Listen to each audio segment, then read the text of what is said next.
নমস্কার বন্ধুরা, আবাস যোজনা এবার যে সার্ভে হবে তা কিন্তু হবে সম্পূর্ণ অ্যাপের মাধ্যমে।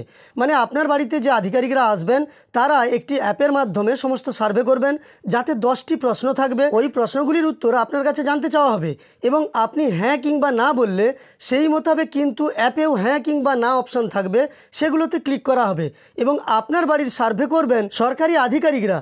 এক্ষেত্রে কিন্তু স্ট্রিক্টলি জানিয়ে দেওয়া হয়েছে কোনো আশাকর্মী কিংবা কোনো আইসিডিএস কর্মী, কোনো শিক্ষক, ওনারা কিন্তু আবাস যোজনায় এবার আর সার্ভে করতে পারবেন না। সরকারি আধিকারিকরা আপনার বাড়িতে আসবেন এবং সরাসরি আপনার বাড়িতে দাঁড়িয়েই একটি অ্যাপের মাধ্যমে সার্ভে করে নিয়ে যাবেন। সেইভাবেই কিন্তু 11 লক্ষ নাম বাছা হবে, সেই সঙ্গে আরও 1 লক্ষ নাম বাড়তে পারে সে কথাও জানানো হয়েছে। কেন নতুনভাবে ঘর যাদের ভেঙে গেছে এই বন্যার ফলে তাদের নাম যেমন যুক্ত হবে, বেশ কিছু নতুন উপভোক্তাও যুক্ত হতে পারেন এবং ডিসেম্বরের 20 তারিখের পরে আপনাদের ব্যাঙ্ক অ্যাকাউন্টে সরাসরি একটি কিস্তির টাকা পাঠিয়ে দেওয়া হবে। তবে তার আগে আরও একটি ভিডিওতে আপনাদের আমি দেখিয়েছিলাম, মাননীয় মুখ্যমন্ত্রী ঘোষণা করেছিলেন পুজোর পরেই সার্ভে শুরু হবে। তারপর নির্দিষ্ট ডেট ওয়াইজ কীভাবে সমস্ত নথি জমা নেওয়া হবে ডেট বাই ডেট, সেটা কিন্তু বৈঠক করে আগে থেকেই জানিয়ে দেওয়া হয়েছিল। এবার কিভাবে সার্ভে হবে সেই সম্পর্কে জানিয়ে দেওয়া হলো, অ্যাপের মাধ্যমে সার্ভে হবে। তবে এক্ষেত্রে যে 10টি প্রশ্ন থাকবে সে 10টি প্রশ্ন কিন্তু যাচাই করবেন আধিকারিকরা আপনাদের বাড়িতে এসে। তো চলুন আজকের ভিডিওতে আমরা আবাস যোজনায় যে সার্ভে হবে অ্যাপের মাধ্যমে সেই সংক্রান্ত সমস্ত তথ্য দেখব। যে 10টি প্রশ্ন জিজ্ঞেস করা হবে সেই সম্পর্কে জানবো। তাছাড়াও আশাকর্মী কিংবা কোনো আইসিডিএস কর্মী কিংবা শিক্ষক ইত্যাদিদেরকে যে বাদ দেওয়া হয়েছে সেই সম্পর্কেও তথ্য জানবো। তবে এর আগেরবার ভিডিওতে আপনাদের আমি দেখিয়েছিলাম কোন কোন নিয়মে কিছুটা শিথিলতা আনা হয়েছে, সেই ভিডিওটি আপনি না দেখে থাকলে দেখে নিতে পারেন। আর ফেসবুক থেকে ভিডিওটি দেখলে অবশ্যই পেজটিকে ফলো করবেন, আর ইউটিউবে নতুন দর্শক হলে চ্যানেলটিকে সাবস্ক্রাইব করতে ভুলবেন না।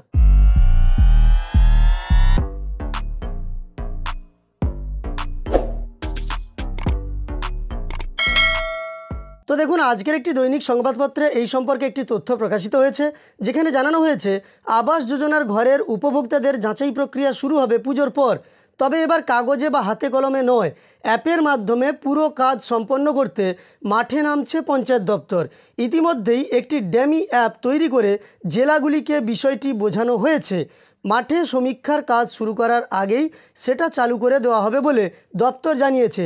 অর্থাৎ একটি ডামি অ্যাপ তৈরি করে সমস্ত কিছু তথ্য দেখিয়ে দেওয়া হচ্ছে জেলায় জেলায়, তারপর কিন্তু অ্যাপটি শুরু করে দেওয়া হবে। গতবার কাগজে প্রশ্নপত্র নিয়ে সমীক্ষকরা বাড়ি বাড়ি গিয়েছিলেন, উত্তরগুলি লিখে নিতে হয়েছিল তাদের। এবারে সেই ঝঞ্ঝাট না রেখে প্রযুক্তি নির্ভর কাজ করতে চাইছে দপ্তর। এদিকে রাজ্যে প্রায় 11.5 লক্ষ উপভোক্তার তথ্য যাচাই করার কথা থাকলেও নতুন করে আরও আবেদনকারীর তথ্য সংযোজন করা হয়েছে। দপ্তর সূত্রের খবর, সরাসরি মুখ্যমন্ত্রী পোর্টালে যারা বাড়ির জন্য আবেদন করেছিলেন এবং সেই সময়ের যাচাই প্রক্রিয়ায় যাদের আবেদন ন্যায্য বলে রিপোর্ট তৈরি হয়েছিল তাদের তথ্যও ফের পরীক্ষা করবেন আধিকারিকরা। অর্থাৎ সব মিলিয়ে উপভোক্তার সংখ্যা বাড়বে আরও কয়েক লক্ষ মনে করছে রাজ্য। অর্থাৎ 11 লক্ষের সঙ্গে আরও কয়েক লক্ষ উপভোক্তার সংখ্যা বাড়তে পারে। অ্যাপে 10টি প্রশ্ন থাকবে। এবার অ্যাপে কয়টি প্রশ্ন থাকবে সেটাও জানতে পারলেন, 10টি প্রশ্ন থাকবে। সমীক্ষক দলের সদস্যরা উপভোক্তাদের বাড়ি গিয়ে সেগুলি জিজ্ঞেস করবেন, হ্যাঁ বা নাতে উত্তর দেবেন তারা। উপভোক্তাদের জবাব অ্যাপে এন্ট্রি করেই আপলোড করে দেওয়া হবে, মানে সরাসরি আপনার বাড়ি থেকেই কিন্তু সমস্ত তথ্য আপলোড হয়ে যাবে। সংশ্লিষ্ট ভিডিও সেসব দেখে চূড়ান্ত করবেন। দপ্তর থেকে স্পষ্ট করে জানানো হয়েছে অ্যাপের লগইন আইডি এবং পাসওয়ার্ড যে অফিসারের কাছে থাকবে তাকে সমীক্ষার সময় উপস্থিত থাকতেই হবে।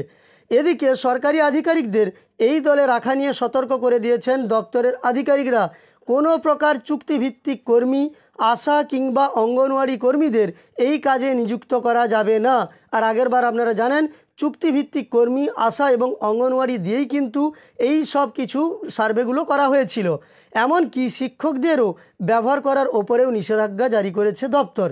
অর্থাৎ আজকের সংবাদের মাধ্যমে আমরা জানতে পারলাম আবাস যোজনায় যে সার্ভে পুজোর পরে শুরু হচ্ছে সেই সার্ভে আর কিন্তু খাতা কলমে হচ্ছে না, হবে অ্যাপের মাধ্যমে। 10টি প্রশ্ন থাকবে, তাতে আপনি হ্যাঁ কিংবা না উত্তর দিবেন এবং সেই মতো অ্যাপে আপলোড হয়ে যাবে সরাসরি। তারপর ভিডিও প্রতিনিধিরা সব কিছু খতিয়ে দেখে আপনার নাম নির্বাচন করবেন কিনা সেটা পরবর্তী তালিকাতে আপনি দেখতে পাবেন এবং 11 লক্ষের জায়গায় হয়তো এই নাম বৃদ্ধি পেয়ে আরও 1-2 লক্ষ বেড়ে যেতে পারে, সেই কথাই এখানে জানানো হয়েছে। যাই হোক, দেখা যাক পরবর্তী আপডেট এলে বা ওই 10টি প্রশ্ন কি থাকবে সেই সংক্রান্ত তথ্য পেলে আপনাদের আমি জানিয়ে দেবো। তাই অবশ্যই চ্যানেলের সঙ্গে যুক্ত থাকবেন। এই ভিডিওটি ভালো লাগলে একটি লাইক করার সঙ্গে সঙ্গে চ্যানেলটিকে সাবস্ক্রাইব করে পাশে থাকা নোটিফিকেশান বেল আইকনটা অল করে রাখবেন। ফেসবুক থেকে দেখে থাকলে পেজটি ফলো করতে ভুলবেন না। ভিডিওটি শেষ পর্যন্ত দেখার জন্য অসংখ্য ধন্যবাদ।